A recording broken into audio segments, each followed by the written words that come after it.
हम से लगा के मुख्यमंत्री तक दौड़ लगाई है।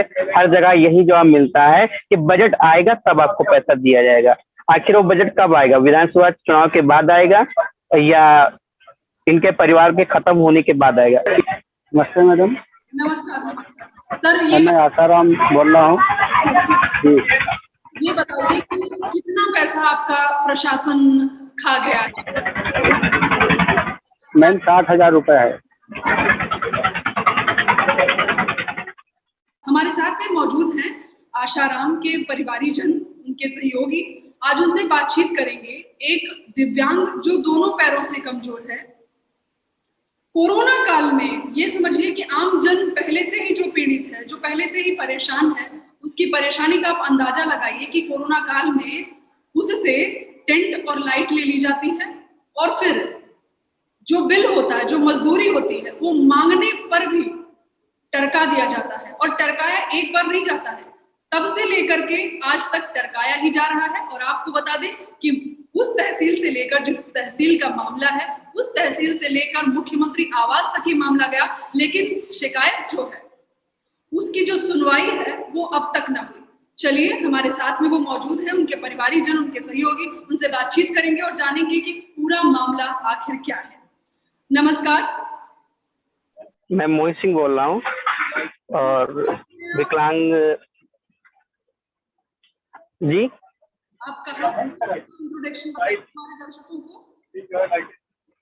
मैं सीतापुर जनपद के मोहली तहसील से बोल रहा हूँ और हमारे क्षेत्र में जैसा कि प्रधानमंत्री जी ने कहा था कि स्वावलंबन बनी है, पर इनका पूरा टारगेट ही फेल है स्वावलंबन वाला।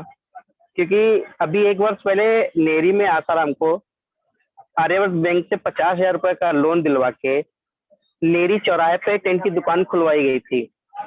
कोरोना की पहली लहर में मोहली तहसील की लेखपाल महोदया नेहा चौरसिया जी, क्षेत्रीय तहसीलदार जो थे हमारे अभिमन्यु वर्मा और उप जिला अधिकारी शशिभूषण राय, तीनों लोग इनके यहाँ पे जाते हैं और कहते हैं कि हमारे पृथ्वी विद्यालय में जो प्रवासी आ रहे हैं दिल्ली से, उत्तराखंड से, बिहार से, उनकी ठहरने की व्यवस्था करने के लिए, तो वहाँ पे इनका जनरेटर, टेंट का सारा सामान, जो भी गद्दा और पंडाल था, इन्होंने पूरा का सामान दिया था। इन्होंने 2 जगह पे दिया था, एक पृथ्वी विद्यालय में और एक प्रधान, वहाँ पे प्रधान भी जिम्मेदारी थी।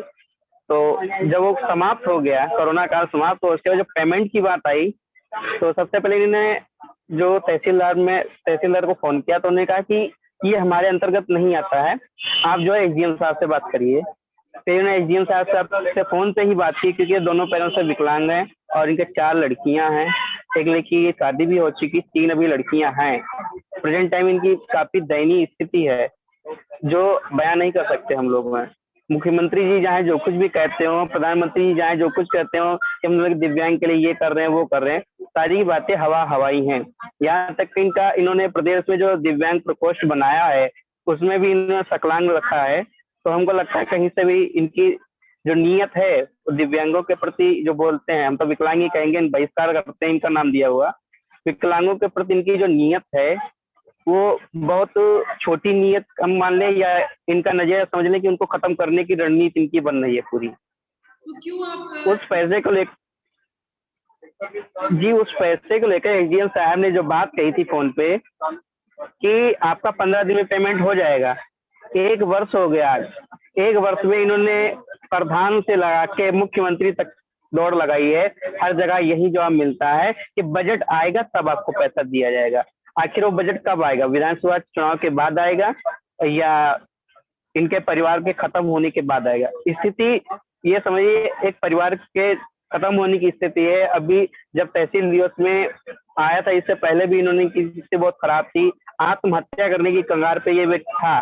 इसको हम लोगों ने आशा दिया है कि हम न्याय दिलाएंगे, तब जाके इसकी स्थिति कुछ संतोष हुआ इसके परिवार को। वरना आप समझिए 3 लड़कियां 1 लड़का है, कैसे अपना परिवार गुजार बसर कर रहा होगा। 60,000 रुपया जो है तहसील प्रशासन पे बकाया है। कभी वो कहता है पुलिस प्रशासन देगा, जब पुलिस प्रशासन क्षेत्रीय लेखपाल से फोन पे बात करता है कि मैं क्यों दूंगा, मैंने तो आया नहीं था लेने के लिए, आप गए थे लेने, तब उसकी दूसरी आंखें लगाते हैं जन सुनवाई पे। मुख्यमंत्री एक कहते हैं जब कोई अधिकारी ना सुने तब 1076 फोन करिए, इनका 1076 जो है वो वही सबसे ज्यादा झूठ बोलता है। फर्जी आख्या लगा देंगे, निस्तारण हो जाता है। आगे आपने ये कहा कि जो दिव्यांग है वो नाम हम इनका एक्सेप्ट नहीं करते हैं, इसके पीछे का क्या कारण है? इसके पीछे का सबसे बड़ा एक कारण है, प्रधानमंत्री जी ने सरकार बनते ही कहा था कि दिव्यांग दिव्यांग में आखिर दिव्य क्या है, हमें तो कुछ नहीं दिखता। अगर हम अपनी संस्कृत सबसे अगर देखें तो दिव्य क्या मतलब होता है, भगवान। ठीक है, उन्होंने हमको भगवान का रूप दे दिया, पत्थर बना दिया कि मंदिर के किनारे या रोड के किनारे कहीं बैठ जाओ, जैसे ईश्वर मंदिर में जाते लोग प्रार्थना करते हैं, 1-2 रुपए चढ़ावा कर दे, तुम भीख मांगने की बात कर दियो ना, सीधे ही तुम भीख मांगने के लिए उनको मनोनीत कर दिया, ये बोल दिया रजिस्टर्ड भिखारी बना दिया। भाई भगवान मंदिर में बैठा है, उसके भक्त जाएंगे, अब दिव्यांग के पास तो कोई भक्त आएगा नहीं भाई, कौन वो भगवान है? तुम कह रहे हो ना अब कल दिव्यांग हो तुम, प्रधानमंत्री का कहना है कि तुम भगवान हो, व्यक्त तो नहीं मानता है कोई, तो उसको तुमने ऐसा नाम क्यों दिया भाई? आप देख लीजिए, चाहे अनुसूचित जाति हो चाहे पिछड़ा, हम कहते हैं जैसे अभी परसों ही कुछ दिन अभी लोकसभा में जब इन्होंने कहा था कि अनुसूचित जाति के और पिछड़ा वर्ग के महिला पुरुषों को हमने मंत्री बना दिया है, इसलिए विपक्ष को नहीं भा रहा है। ठीक है, तो भाई तुम हमारा नाम काहे बदल रहे हो? हमको भी जो नाम है वही रहने दिए। हमें भारत के अंदर एक बार प्रधानमंत्री जी बता दें, भारत के अंदर या मुख्यमंत्री, भारत के अंदर अभी तक जो भी योजनाओं का लाभ मिला है, दिव्यांग शब्द पे कहाँ से मिला? विकलांग के नाम से तो मिला है, अंतर्राष्ट्रीय दबाव होता तब मिलता है। संविधान इतना लचीला बना दिया है कि उसमें जो भी हम लोगों को आरक्षण था, उन्होंने तो 73 कर दिया कि तुम ले जाओ, ओबीसी एसटी तुम ले जाओ, एसटी वालों को दे दिया, हम लोगों को तो कुछ दिया नहीं कहीं से। हमारा नाम बदल के हम लोगों को दबाने की कोशिश की जा रही, सीधा दिव्यांग नाम रख के सीधे दबा देंगे उनको कि तुम दब जाओ, पता नहीं कहाँ है। आज इसके 60,000 गए हैं। अभी बरेली में राजीव यादव को तहसील प्रशासन द्वारा धमकी दी गई कि अगर तुम मेरा चुनावी काम डाटा एंट्री का नहीं करोगे तो मैं तुम्हारी दुकान बंद करवा दूंगा। ये फिर से बताइए, दोबारा से इस बात को रिपीट करें, क्या बता रहे हैं आप? मैं बोल रहा हूँ प्रधानमंत्री जी ने दिव्यांग नाम देके सीधे दिव्यांग को दबाने का काम किया है।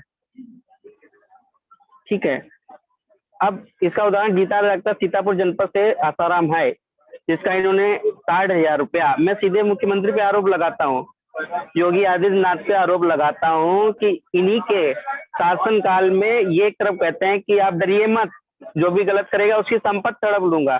ठीक है, तो भाई हम नहीं डर रहे हैं, तुम संपत्ति से हड़प रहे हो विकलांगों की। आज उसका तुमने 60,000 रुपया नहीं दे रहे हो, कल किसी और का नहीं दोगे, परसों तुम्हारे भाई एसडीएम हो या डीएम हो, तुम्हारी ही नौकर है ना, तुम्हारी बात मानेंगे, तुम ऊपर से दबाव में काहे नहीं पैसा देगा भाई? राजीव यादव को बोल के बताते हैं कि तहसील से कि तुम तहसील का काम नहीं करोगे तो मैं तुम्हारा सेंटर बंद करवा दूंगा। कल ऐसे मुझे बोला है कि तुम मेरा काम नहीं करो, तुम्हारा सेंटर बंद कर। तुम आखिर चाहते हो क्या प्रदेश के अंदर? अभी तक तुम कह रहे थे कि तुम लोग दिव्यांग हो, ठीक, हमने तुम्हारा नाम स्वीकार किया, आखिर क्यों कर रहे हो? क्या कारण है जो ऐसा तुम लोग कर रहे हो भाई? सीधी बात है ना। रिकॉर्डिंग है, मैं वो भी पब्लिक को दिखाऊंगा, जिस तरीके से एसडीएम के ऑपरेटर ने फोन पे धमकी दी है कि चुनाव में अगर तुम लोगों ने, जबकि वो साहब बोला है कि मैं डिसेबिलिटी हूँ और मेरा 20 तारीख को पेपर भी लॉका लगा है, मैं नहीं आ सकता हूँ, मैं सेंटर स्वयं अकेले चलाता हूँ, उसके बावजूद भी साफ साफ कह रहे हैं कि ये योगी राज है, तुम्हें आना पड़ेगा, अगर नहीं करोगे तो तुम्हारा सेंटर बंद करवा देंगे, और 2-3 हमने बंद करवा दी। क्या अर्थ हुआ? आप सिर्फ विकलांगों पे ही दबाव बना सकते हैं, समाज में और भी हैं, बड़े बड़े हैं कंप्यूटर सेंटर जिनके साइबर कैफे चलते हैं, 20-20 ऑपरेटर, आप उनसे 2 ऑपरेटर मांगिए, क्यों नहीं देंगे? ये है कि यही दिव्यांग है, क्या यही दिव्य शक्ति है? यदि आप दिव्यांगों पे दिव्य, मुझे मैंने पूछा भी, मैंने प्रधानमंत्री जी को एक लेटर भी लिखा है अभी पिछले महीने में कि हमको, या तो मुझे ऐसा क्या है विकलांग में दिव्य, वो बता दीजिए। कोई ऐसी दिव्य शक्ति है जो बैठ के खाना खा सकता है, बिना खाए बिना मेहनत करे पैसा कमा सकता है, ऐसी कोई अगर दिव्य शक्ति है वो हमें बताएं। अच्छा, आपके साथ में अभी आशाराम मौजूद हैं? आसाराम अभी तहसील पे ही मौजूद हैं। आसाराम को कुछ प्रॉब्लम है सुनने में भी थोड़ी, तभी इनको दिक्कत हो रही है। आशाराम से सवाल है कि आशाराम का जीवन यापन कैसे हो रहा है? अभी आसाराम का जीवन यापन ये मान के चलिए, जो भी रामायण होती है गांव घर में, पान की दुकान और एक छोटी अभी इन्होंने पान की दुकान रखी है, पुड़िया पान की, उसी से जीवन यापन हो रहा है, बाकी कोई जरिया नहीं है। और बैंक का कर्जा भी बढ़ता जा रहा है। तो हमें उम्मीद है सरकार से भी, योगी आदित्यनाथ जी से भी, जो कहते हैं कि हम हर गरीब अंत्योदय की दृष्टि से लोगों का न्याय दिलाएंगे, जो भी है आसाराम का निराकरण जल्दी कराएंगे, इनकी जो धनराशि है वो दिलवाने की कृपा करेंगे। और कानों में भी थोड़ी दिक्कत है, सुनने में भी दिक्कत आती है, और इसीलिए इनका जो है ये समझ लीजिए शोषण भी किया जा रहा है सरकारी स्तर पे। जहाँ कहीं भी जाते हैं अधिकारी दूर से इनको बता देते हैं, तो जो भी समझ में आता है चपरासी जो बोल दिया, जाओ एक दो दिन में हो जाए। आज धीरे धीरे इनको 1 साल के ऊपर हुआ जाता है, तो क्या आपको 1 वर्ष के ऊपर हुआ जा रहा है। सबका विकास नहीं हो रहा है? जी, सबका साथ सबका विकास जो कि स्लोगन है, हम इसको ये बोल सकते हैं कि लॉलीपॉप है इनका, ये सरकार का जो है लॉलीपॉप है। हाँ, सबका साथ सबका विकास मुझे नहीं दिख रहा कहीं पे। अगर इनका ये लक्ष्य होता कि सबका साथ सबका विकास, तो आज विकलांगों के साथ जो प्रदेश में स्थिति बनी हुई है वो आज ये ना होती। इन्होंने सरकार में आते ही कल इन्होंने बहुत बड़ी बड़ी बातें की थी। इस तहसील दिवस की तरह हर बुधवार को विकलांगों के लिए जो है उनकी शिकायतें सुनने के लिए जिला अधिकारी व उप जिला अधिकारी बैठेंगे, पर ऐसा कहीं हमको नहीं दिख रहा है।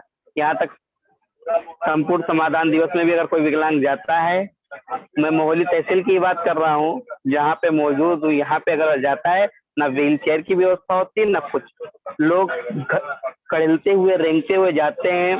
तहसील गेट के बाहर की जो रास्ता है कंकड़ी से है एकदम बनी हुई, अभी तो मोटे मोटे इतने मोटे मोटे पत्थर पड़े हैं जिससे लोग जाते हैं। इनके आला अधिकारियों को अगर 2 बार से निकलवाने को कहते तो नहीं निकल पाएंगे। ये सब कैसे जानते हैं? ये यहाँ की जनता, मोहाली क्षेत्र की जो तहसील की जनता है उसे कोई बकाया नहीं, बच्चा जानता है यहाँ की स्थिति। मैं कह रहा था सरकार जो है सिर्फ अपना विकास कर रही है, सबका विकास नहीं कर रही है, न सबका साथ दे रही है, सिर्फ अपने लोगों का साथ देने के अलावा। आज इनका 60,000 मारा गया है, प्रदेश में पता नहीं कितने गरीब दबे कुचले विकलांगों का ऐसे पैसा मारा गया होगा जिनकी आवाज लोगों तक नहीं पहुंच पा रही है, पर सरकार के कानों तक जरूर पहुंच रही है। वो सिर्फ कागजी कार्रवाई करने के अलावा कोई भी काम नहीं हो रहा। जी, तो देखा आपने इस प्रकार से मोहित ने बताया कि वास्तविकता है, कागज पर लिखा जाता है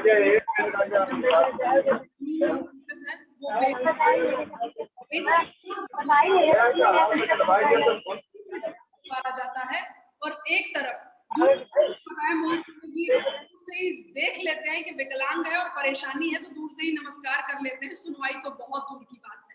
और भी तमाम सारी बातें मोहित जी ने बताई हैं। अब आशा यही करते हैं कि जल्द से जल्द आशाराम जी को जो भी उनकी समस्याएं हैं निपटारा मिले, और मुख्यमंत्री जी जो भी कर सकते हो आशाराम जी के लिए करें।